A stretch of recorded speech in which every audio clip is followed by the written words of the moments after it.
Hello everyone, welcome back to my channel Nursing Medium. So friends, this video is going to be very interesting for you people because I'm going to discuss about the complications of certain diseases.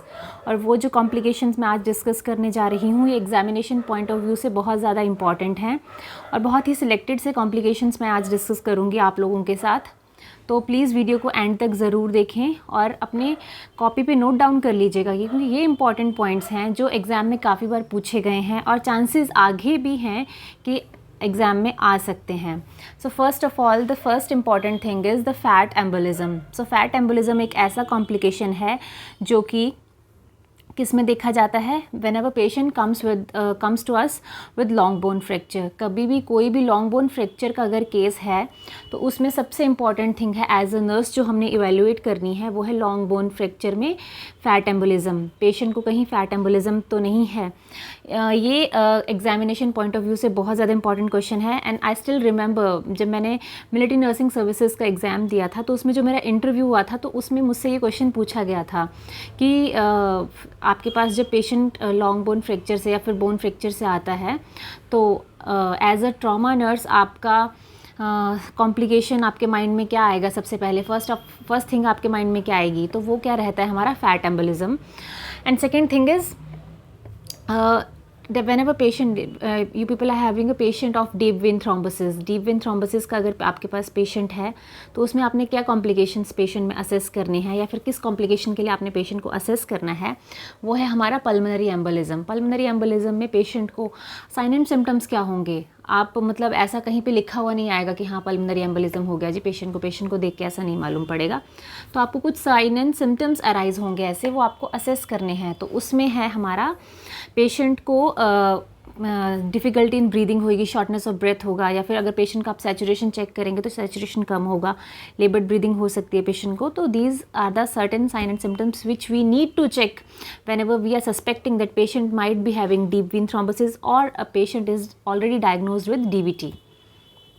So next आता है हमारा complication of the sub total gastrectomy है। Sub total gastrectomy में जब हमारे पास patient आएगा तो उसमें हमने पेशेंट का जो सिम्टम्स हैं वो क्या चेक करना है, that is a dumping syndrome is the most common thing which we can see in the patient whenever that patient is undergoing subtotal gastrectomy। तो आफ्टर सर्जरी हमने ये सबटोटल गैस्ट्रेक्टमी के बाद पेशेंट को डंपिंग सिंड्रोम के लिए check करना है। डंपिंग सिंड्रोम में एक पर्टिकुलर साइन नहीं होगा, like certain sign and symptoms होते हैं वो हमने चेक करने हैं पेशेंट में। नेक्स्ट है most common complication of the multiple pregnancy. देखो अगर पेशेंट एक फीमेल है, मल्टीपल प्रेगनेंसी लाइक 1 2 3 टाइम्स वो प्रेग्नेंट हो चुकी है तो what kind of sign and symptoms which we can see in her. तो उसमें क्या होता है सबसे बड़ा कॉम्प्लिकेशन है, ये क्वेश्चन भी MNS के एग्ज़ाम में आया था 2016 में, तो उसमें ये पूछा गया था। तो उसमें आंसर रहेगा हमारा एटॉनिक यूट्रस जो है पेशेंट का that will be atonic due to the multiple pregnancy which में lead to bleeding. Like atonic uterus है तो डेफिनेटली वो ब्लीड एकदम से जो हमारे वेस्ट प्रोडक्ट हैं वो आउटसाइड एक्सपेल आउट नहीं होंगे तो पेशेंट को चांसेस ज़्यादा है कि वो पेशेंट को ब्लीड हो सकता है। तो एटॉनिसिटी एक रीज़न रहेगा and atonicity is the complication of multiple pregnancies.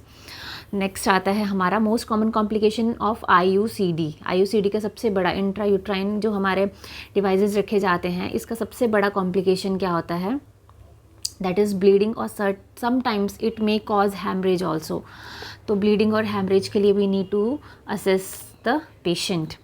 Next है कॉम्प्लिकेशन ऑफ द फोटोथेरेपी। जो फोटोथेरेपी जैसे छोटे छोटे बच्चों को जब हम इसके लिए फ़ोटोथेरेपी देते हैं, जॉन्डिस के लिए फ़ोटोथेरेपी देते हैं तो what we need to assess, हमें क्या असेस करना है, ब्रॉन्ज बेबी सिंड्रोम के लिए असेस करना होता है बिकॉज प्रोलॉन्ग पीरियड के लिए बेबी एक्सपोज होता है फोटोथेरेपी मशीन के अंडर तो पेशेंट बच्चे को ब्रॉन्ज बेबी सिंड्रोम अराइज हो जाता है। तो ये कॉम्प्लिकेशन है जो हमें असेस करना है बच्चे में। नेक्स्ट आता है most common complication of the measles in children that is the otitis media. And next आता है हमारा लंबर पंचर में लंबर पंचर एक प्रोसीजर है।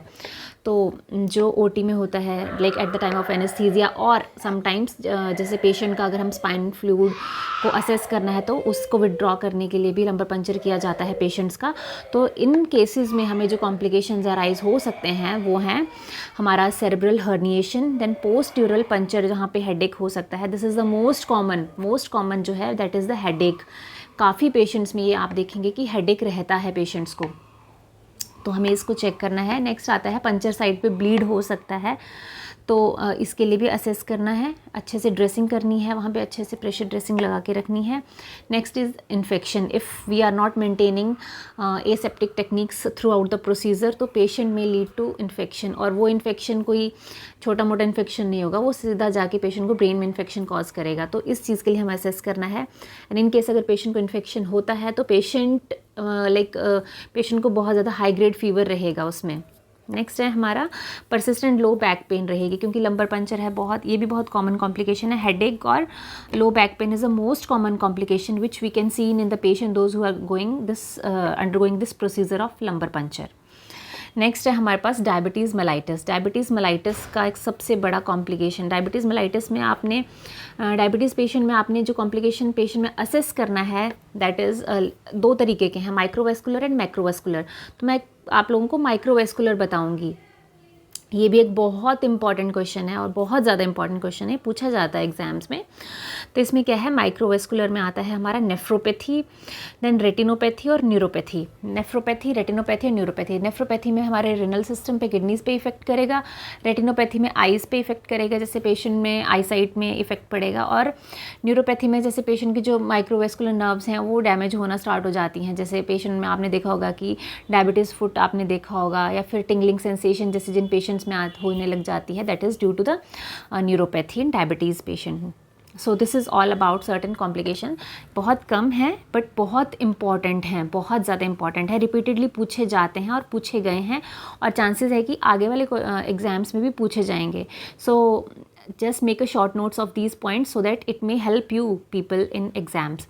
So this is all about the complications. Hope you will understand the topic. Thank you so much for watching my video. Bye bye. Take care of yourself.